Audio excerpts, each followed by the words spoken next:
বছরে প্রথম আমের ভর্তা খাচ্ছি, তাও আবার নিজেদের কাছে টক আম দিয়ে। আসসালামু আলাইকুম এন্ড হ্যালো এভরিওয়ান, কি অবস্থা সবার? এই গরমে কারোই কোনো কিছু খেতে ইচ্ছা করতেছে না, জাস্ট হচ্ছে টক ছাড়া। মানে আমের তৈরি যে কোনো ভর্তা বলেন, আচার বলেন বা আমের শরবত, আমের জুস, যেটাই বলেন না কেন, শুধুমাত্র এই খাবারগুলোই ভালো লাগতেছে, সাথে ঠান্ডা ঠান্ডা বরফ দিয়ে। যাই হোক, আজকে আমি তৈরি করতেছি আমের ভর্তা, টক ঝাল মিষ্টি। আর আমার ননদকে দিয়ে আম পাড়িয়ে নিচ্ছি।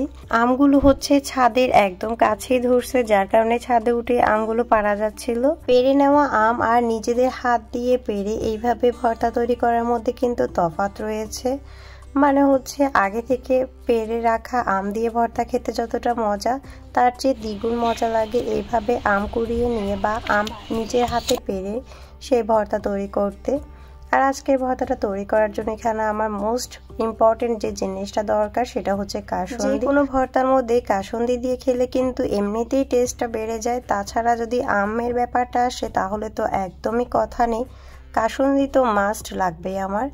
আর এখানে নিয়ে নিয়েছি আমরা চিনি, শুকনা লঙ্কা নিয়ে নিয়েছি একটু তেলে, আর আমগুলো তো পেরে নিয়েছি। এখানে নিয়েছি সরিষার তেল এবং বিট লবণ।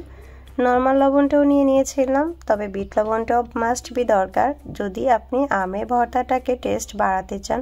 অনেকে অনেকভাবে তৈরি করে থাকে, আর আজকে আমরা যেভাবে তৈরি করতেছি সেটাই শেয়ার করতেছি।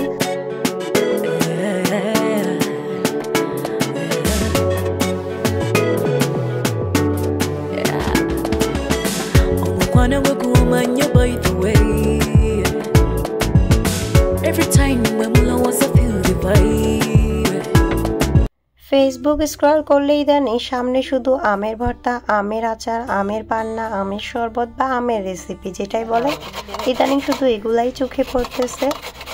যেহেতু আমের সিজন, এটা স্বাভাবিক, এগুলাই চোখে পড়ার কথা, বা এখন সবাই আমের তৈরি রেসিপি নিয়ে ব্যস্ত।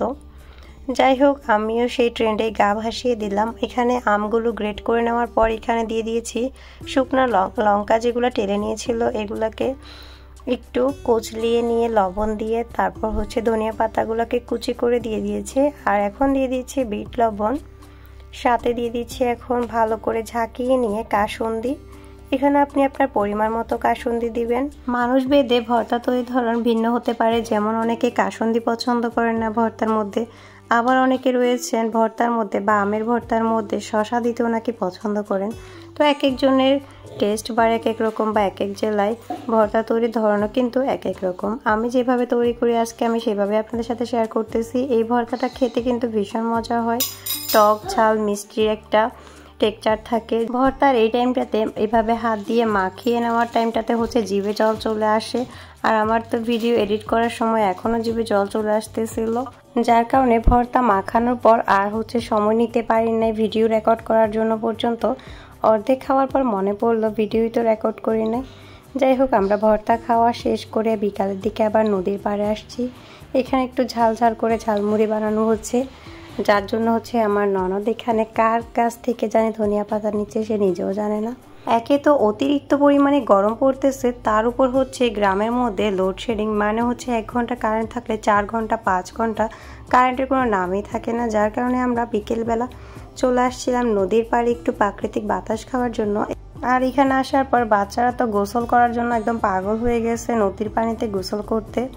ইদানিং নদীর পানি অনেক বেশি গরম হয়ে পড়তেছে, অতিরিক্ত তাপমাত্রার কারণে হয়তোবা নদীর পানিও গরম হয়ে গেছে। অন্যান্য সময় শোনা যায় নদীর পানি একদম ঠান্ডা থাকে।